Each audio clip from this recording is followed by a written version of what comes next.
This episode is brought to you by Shopify. Upgrade your business with Shopify, home of the #1 checkout on the planet. Shop Pay boosts conversions up to 50%, meaning fewer carts going abandoned and more sales going cha-ching. So if you're into growing your business, get a commerce platform that's ready to sell wherever your customers are. Visit shopify.com to upgrade your selling today.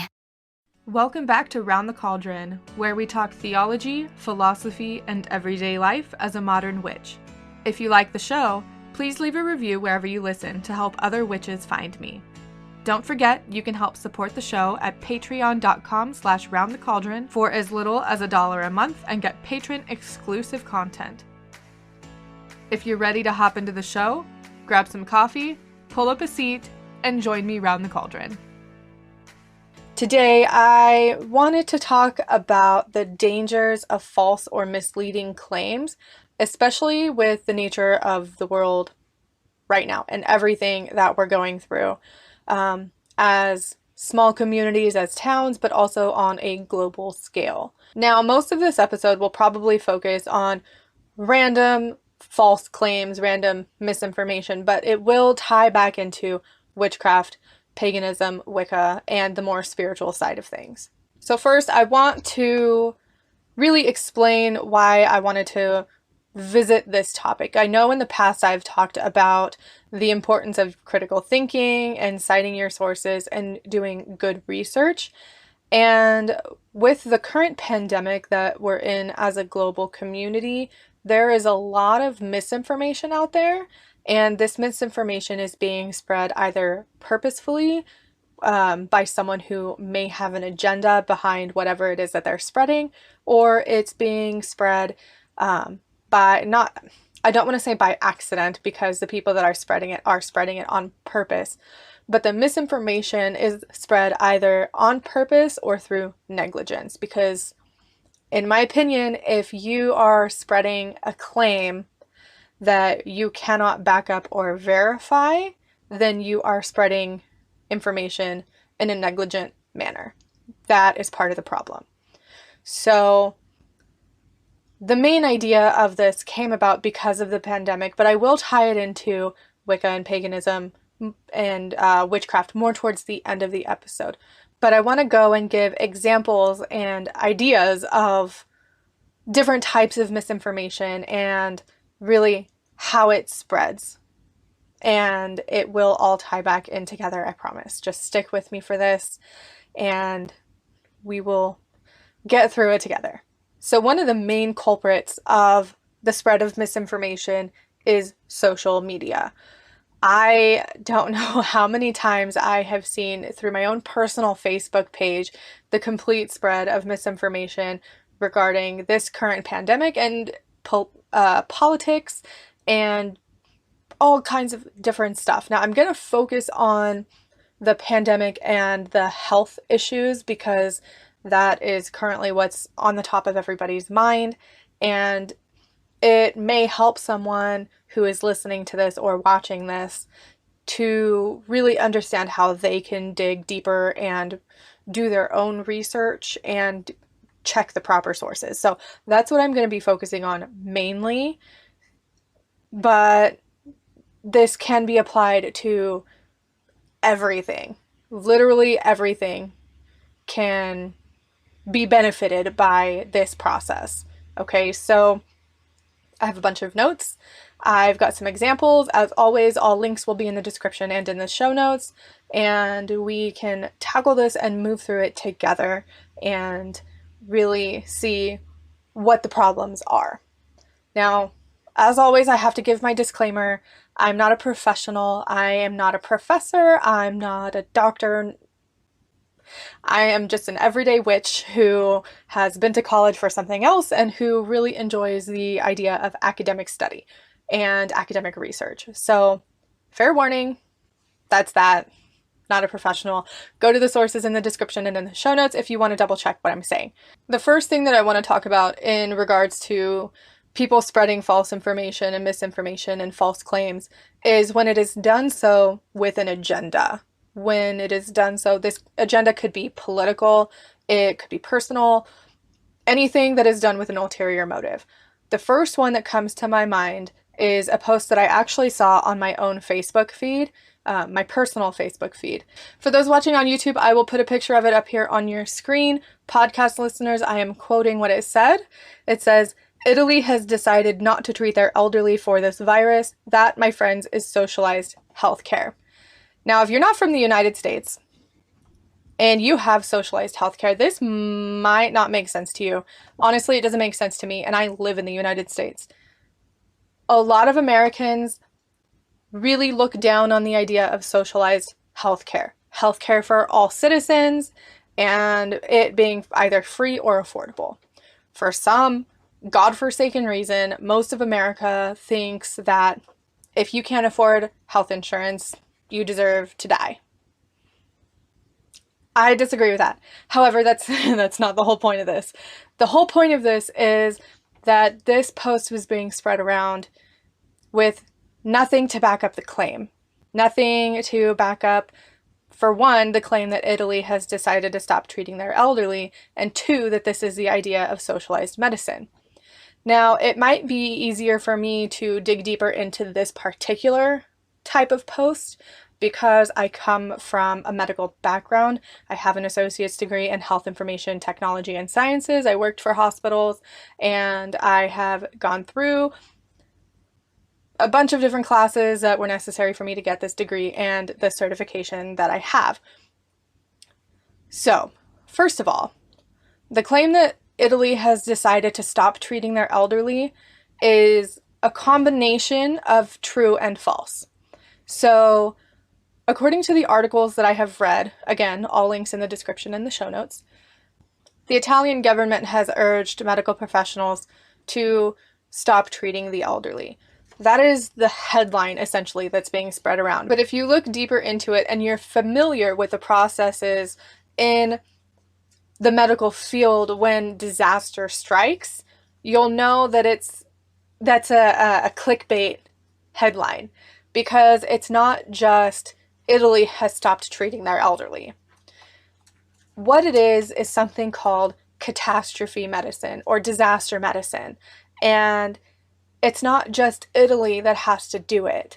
It is something that is normally written into every single emergency procedure, emergency policies and procedures for healthcare facilities, hospitals, long-term care facilities, hospice, urgent cares, even family practice offices. They all have to have these emergency response protocols, okay?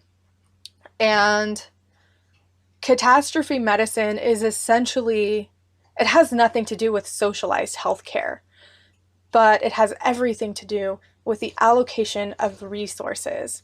Essentially, catastrophe medicine means that there are way too many patients for the limited amount of doctors and resources that are available to them. So they have to resort to something called catastrophe medicine. In these situations, patients are no longer treated on a first come, first served basis. They are treated based on the likelihood of survival. Now, this is something that happens during pandemics. It's something that happens during natural disasters. It's also something that happens during wartime. So when you go through and you look at it a little more, I mean, the average person, if they would have looked up the article literally says catastrophe medicine in it. It explains what catastrophe medicine is.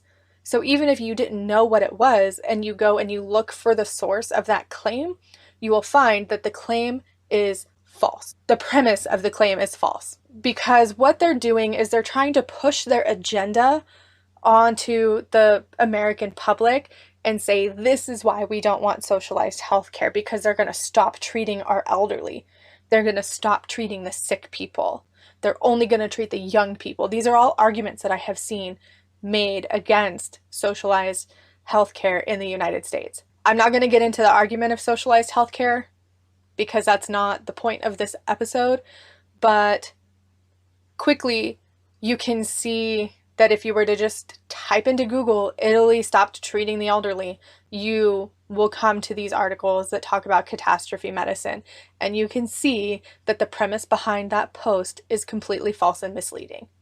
Now, whether it's being spread on purpose, I have to believe that it's being spread on purpose just because I don't have a lot of faith in the American public anymore, or out of negligence. But when I see things like this on my own Facebook feed, I do take the time, most times, sometimes it's too draining, I do take the time to respond and say, actually, you're wrong and here's why. And I have quotations and articles and different things to back up my claim and why it's wrong. I don't do this because I am trying to change that person's mind, because chances are if they're posting it without fact checking what they're posting, the likelihood of me changing their mind is slim to none. But what does happen is I comment on the post, and then anybody else that comes to read the post can read what I have written and the sources that I have provided, and maybe it can help stop the spread of misinformation. Now, another issue I have has to do with MLMs and people that are trying to profit off of misinformation and misleading information. And again, with this particular pandemic, I'm seeing a lot of it, and most of it is coming from MLMs that sell their products that have not been evaluated by the FDA here in the United States. Now, I know some people are like, but we don't want government in our medicine. That's fine, but there's a reason for that. And there is also, I came across a video on YouTube, I'll leave the link in the description and in the show notes, of someone who is claiming that juicing, I think it was a whole onion, a whole lemon, and a big thing of ginger, juicing it all and then drinking it would cure you of the virus if you had it, and that once you take like 1 or 2 sips, you're going to start to gag and cough up phlegm and gross stuff. And they claimed that this was because the like nanoparticles or something within the juice that you made is going into your lungs and attaching to the virus and all that nasty stuff that you need to get out of your body. That is scientifically not true. Scientifically not true. I mean, I could Google it and figure it out. This is the same person who said in this same video that they do not believe in conventional medicine and vaccinations. They believe that any ailment, any sickness, disease, syndrome, whatever it is, can be treated and cured naturally. I am just someone that believes in using the herbs of the earth, the dark green leafy vegetables, the plants of this earth to heal all manner of diseases. Let me make it clear. All diseases can be healed through using the natural elements of this earth without man-made intervention. But natural isn't always better. I have experience with this. Natural isn't always better. And for the people that are out there trying to profit off of this misleading information, shame on you. Shame on you. Because what you're doing is you're feeding into the fear of big pharma and the government's trying to control you. And that's really damaging. Now, I'm not saying that I am completely pro-government, because I have a lot of issues with the government in the United States. But what I do take issue with is people feeding the fear. And when you talk about things being natural, natural isn't always better. Cyanide is natural, but it can kill you. I remember working in a health food store. This health food store sold all natural and organic products. They also had an entire section of vitamins and supplements. And I think it's apricot seeds that people were eating. And they touted apricot seeds as being so great for you. Let me make sure that it's apricot seeds really quick before I continue with this. Okay, so it is the apricot seeds, apricot kernels. And I found something here. This is a Wikipedia article, but it does lead to other more scientific and fact-based articles. Don't use Wikipedia as a primary source, people, please. It's a good starting point, but don't stop there. So it says an apricot kernel is the seed of an apricot which is located within the hard endocarp, blah, blah, blah. It is known for containing something called amygdalin, which is a poisonous compound. Together with the related synthetic compound lateral, amygdalin has been marketed as an alternative cancer treatment. I would get people coming into the store all the time trying to treat their cancer naturally, which, if you can find something that treats cancer naturally, by all means, do it, okay? But they were coming in looking for these apricot kernels. We would sell out of them all the time. They'd come in bags. On the bag is a warning that says not to eat more than like 4 or 5 because they're poisonous, because apricot kernels contain cyanide. Eating too many apricot kernels will lead to cyanide poisoning. Natural isn't always better. Hey, editing Megan here. I just wanted to clarify something that I said. I had said that the apricot kernels contain cyanide, but that's not accurate. That's not entirely true. So, the apricot kernels contain amygdalin, which is in turn metabolized in the body and turned into cyanide. So, apricot kernels themselves don't contain cyanide. They contain something that turns into cyanide. I wanted to clarify that, especially considering this episode is about misleading and false information. So that has been clarified. So I said earlier that the spread of misinformation is either on purpose or due to negligence. I personally do not like to share information unless I can back up the claim within the information, if I'm passing it off as fact. Now, like for those apricot kernels, I can back that up. I have sources and scientific information to back up the claim that you shouldn't eat 1 million apricot kernels because you can kill yourself accidentally, okay? But the spread of misinformation in any community, whether on purpose or out of negligence, can be the downfall of that community. And this goes back to propaganda. And it's more apparent when you look at it in terms of propaganda. And think back to what Germany did during the Holocaust and all of the propaganda that Hitler created to place the burden of the entire country on the backs of the Jews, who then ended up meeting a horrible fate, okay? The spread of misinformation can be the downfall of a community. And in this case, when we're talking about a global pandemic, it can be the downfall of a city, it can be the downfall of a state or a country or even the world. And this is why I believe so heavily in citing your sources and validating the information that you're passing off as fact.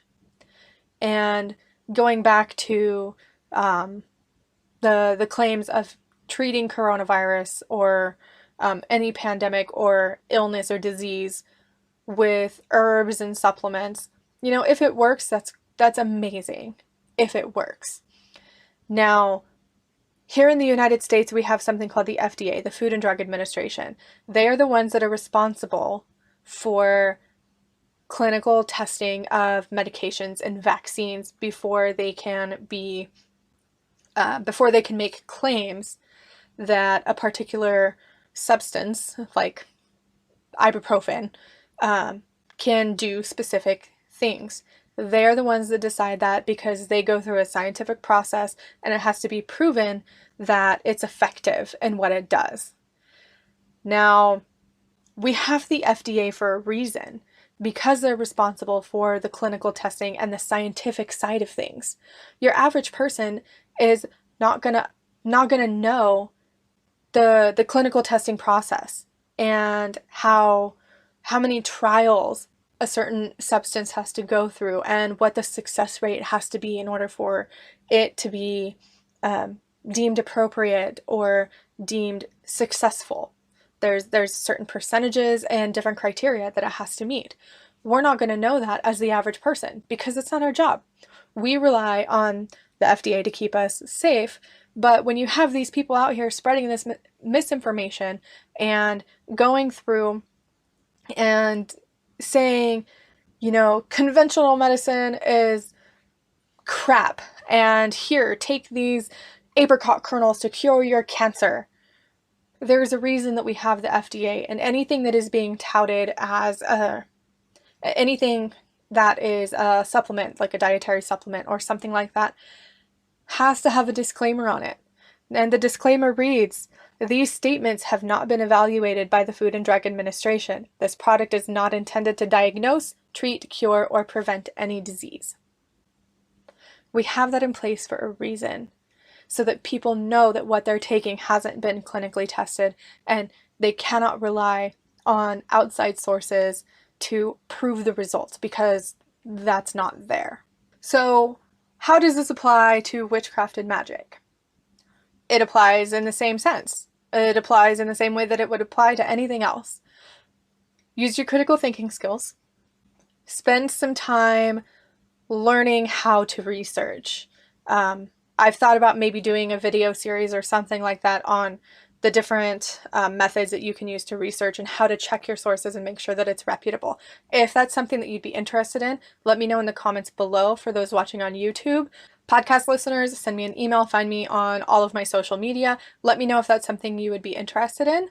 I will probably post it as a poll on Twitter and maybe on Instagram too. I haven't decided yet, but let me know if that's something that you would be interested in. Building those critical thinking skills, you have to train the muscles of your brain, essentially. I mean, I know your brain's not a muscle, but you have to exercise that, and you have to do it often so that you can keep in practice, so that you will always have that ability available to you. Now, one of the main things that this applies to within witchcraft is the idea that magic can change your physical appearance.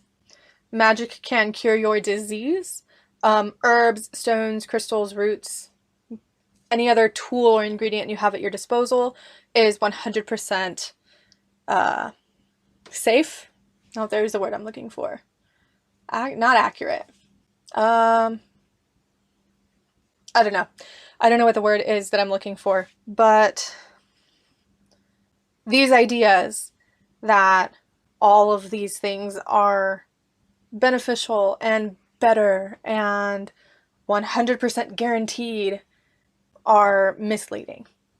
And something that I see on Instagram a lot, I don't see it as much on Twitter and on Facebook, but on Instagram there are people that create fake profiles, and there's actually an Instagram account that is dedicated to fake spellcasters and finding them and letting the public know. I'll leave the links for that in the description and show notes too, because they call out some obvious people and some not so obvious. But if you're looking to have spell work or tarot readings or any of that done, if the person you're going to guarantees with 100% certainty that what they're doing for you is going to work, or what they're doing for you as far as tarot readings is going to come to pass, that's a big red flag. No one can guarantee 100% results. And those are people that you need to use your discernment and your critical thinking around. Now, when it comes to people on YouTube or podcasts, if somebody is telling you this is the only way, or this does this and nothing else, use your critical thinking and your discernment. Nobody knows 100% everything. Okay? Not even me. In my last episode, I talked about curses and cures, and I made mention that I don't know a lot about curses. So if the person that you're interacting with, watching their videos, listening to their podcasts, reading their blog, if they tell you that they know everything, run, because they don't. There is so much out there to know that one person could not possibly know every single thing. And there's nothing wrong with that, but for some reason, people think that they have to know everything. I don't have to know everything. I need to know what interests me, and I need to know what I'm talking about if I'm talking about it here on my platform, because that's just good practice. But if someone is claiming that they know everything, run. That's a big red flag, okay? So now I want to look at an example, and this is a very obvious example of a misleading spell, of misinformation, okay? Now, I found the spell on spellsandmagic.com. If you're familiar with that website, you will know that it is full of fluff, I want to say. Okay, now what I mean by that is this website has user-submitted information. So every spell, every correspondence, everything that is written there is user-submitted. And I found a spell that says it will turn you into a mermaid. You ready for this? For those watching on YouTube, I'll put it up here on your screen. Podcast listeners, I'm about to read it to you. Again, the link for this will be in the description and in the show notes. Casting instructions for mermaid spell. First, you will need to run a bath and gather your seashell. So for this, you're going to need a bathtub, water, and a seashell. It can be any shell as long as it's real and found on the beach and you not bought in a shell shop. Step in the bath and be soak. Rub the shell all over your body for about 10 minutes. Then close your eyes and say this spell. I call the goddesses of the sea. Give the power of a tail to me. Swimming magic in the water. Tails of scales to be. Make me a mermaid, so mote it be. And it says you have to say it 10 times. Okay? And then it has this whole list of side effects from casting the spell. And I'm like, did you just pull these off of like a medication? To listen to these side effects. Nausea, vomiting, trouble breathing, stomach pain, headaches, dry lips, patchy skin, hair growth, shiny legs. Your legs want to touch. Thirst, wanting to be in water more often. If you are a girl, you may miss a period. This is normal. It's just your tail developing. If you are super young, you won't have to worry about that. Smiley face. Give this spell time and devotion and it may work for you. Be careful and stay away from red mermaids, serpents, and nymphs. These will appear in your dreams often now, and they have very bad intentions. Red mermaids are actually demons who want your soul and power. Serpents want to eat you. Nymphs will try to seduce you. They can also be in male form. Let me know any new side effects you experience during your transformation period, and feel free to ask me any questions. Are you serious? So, within the rest of the post of this spell, it says, the person that wrote it said that they haven't tried it because they're not ready to be a mermaid yet, and that they have friends that have tried it and they got their tail, but then they were scared and they did a reversal, and you shouldn't do this spell unless you're absolutely ready to be a mermaid. People, please, you cannot change into a mermaid. You can't, okay? If you could, I'm sure more people would know about it, and we would have plenty of mermaids swimming around in the ocean, cleaning up our reefs and whatnot, but that's not happening because it's fantasy, okay? So that's a really obvious example of misleading information. This is outright false, but they are writing it and claiming that it's true and that it's going to happen. If you've done this spell and you turned into a mermaid, I'd love to know. I want to talk to you. I have another example, though, that is less obvious, and it touches more of a gray area. And this is the idea of using herbs and supplements to treat ailments. Now, within the pagan community, most of us appreciate natural medicine. Most of us appreciate the world around us. But as far as I know, most of us also tend to agree with science and conventional medicine when it comes to treating sickness. It might not be the first thing that we jump to, but we're not going to discount it. Now I have another example here of using an herb, in this case oregano, to treat ailments. And again, coming from all of the training that I got when I worked in the vitamins section and the supplement section of that particular health food store, oregano oil is touted as basically being a cure-all for colds and flus and sinus infections and things like that. And I'll be the first to tell you, I have taken oregano oil and it has helped me. That's not the point, though.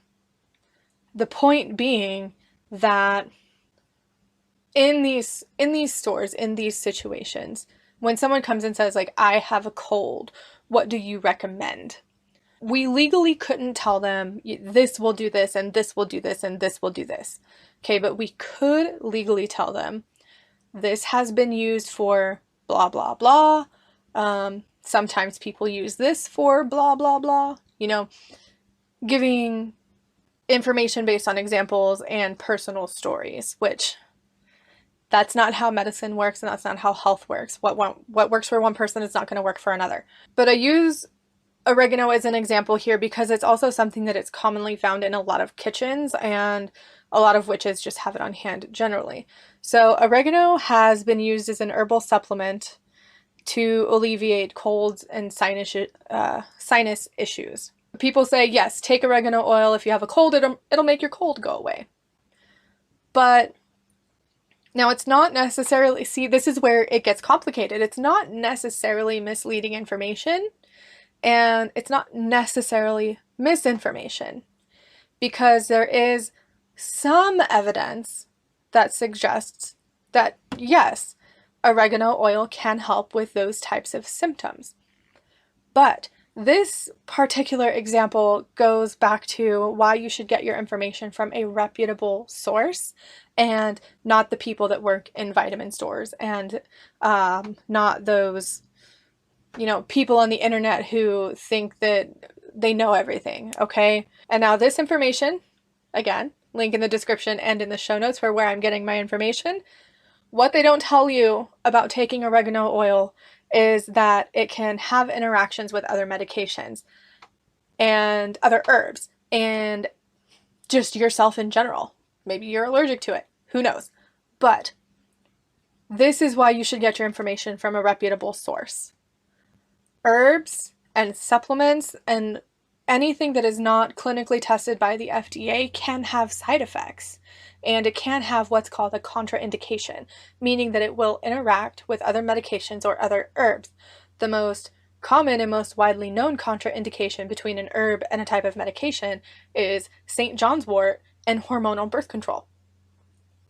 If you take St. John's wort and you're also on hormonal birth control, sorry, your birth control is going to quit working because they contraindicate each other. This is why you get information from a reputable source, because obviously you're taking these supplements and the medications for a reason, right? And you want it to work. But not getting your information from a reputable source can lead to bad things. Now, in the case of contraindications, with oregano, the one main one that WebMD lists is lithium. Now, lithium, it affects the flow of sodium through nerve and muscle cells in the body. Sodium affects excitation and mania. Okay, lithium is used to treat the manic episodes of bipolar disorder, also known as manic depression. Manic symptoms include hyperactivity, rushed speech, poor judgment, reduced need for sleep, aggression, and anger. Lithium also helps to prevent or lessen the intensity of manic episodes. Now, if you take lithium and you take oregano oil and nobody tells you that there's a contraindication, according to WebMD, oregano taken with lithium can act as a diuretic, which essentially means that you will lose more water in your urine, okay? And that can be dangerous. It can make you really, really dehydrated. In this case, it affects how much lithium circulates in the bloodstream and creates possibly dangerous side effects. So like I said, the danger with this isn't necessarily that the claim is false or misleading. The danger is that it hasn't been clinically tested. And while it may work for some cases, there are certain cases where it might not work or where it could be dangerous and have negative effects. So that particular example, I know it doesn't really have to do with witchcraft, but that particular example is it's a prime example of why you should get your information from a reputable source. Go to a primary source if you can. If you can't go to a primary source, go to a secondary source. And so leading this all back into witchcraft. When you're doing your research on witchcraft or any occult subject, find a primary source if you can. If you can't find a primary source, find a secondary source. If you have browsed through my website at all, you will see that anytime I'm making a factual claim, I have articles or studies or something to back that claim up. Anytime I'm making a claim that I don't, I will say, this is my belief, or this is just speculation, like I did in my last episode about Budapest, or about Z Budapest and what I was speculating on her ideas in curses and hexes. Every year around the solstices and the equinoxes, there's information that gets spread around on social media that's completely false. Like, I think one last year said that during a solstice, the sun rose and set in the opposite direction, which, I mean, no, that would mean that the Earth's rotation has completely changed and did a 180. That's not true at all. But there are people out there who don't know any better, and who see these people who have hundreds of thousands of millions of followers, and they're the ones spreading this information. They think that because this person is either popular or well known, that what they're spreading is true. Hitler was popular and well known among some of his people, but what he spread was 100% false. I mean, and look at a medical example of this, about getting information from a reputable source and going to primary sources. The whole idea that vaccines cause autism is based on a debunked scientific study. The study has been debunked, but because that study is still available, there are still people out there who believe it, even though we have proven in the scientific community, not we, but they have proven in the scientific community that this man's study was completely fabricated. But your average person, they either don't know or they're too lazy to go find out the information for themselves.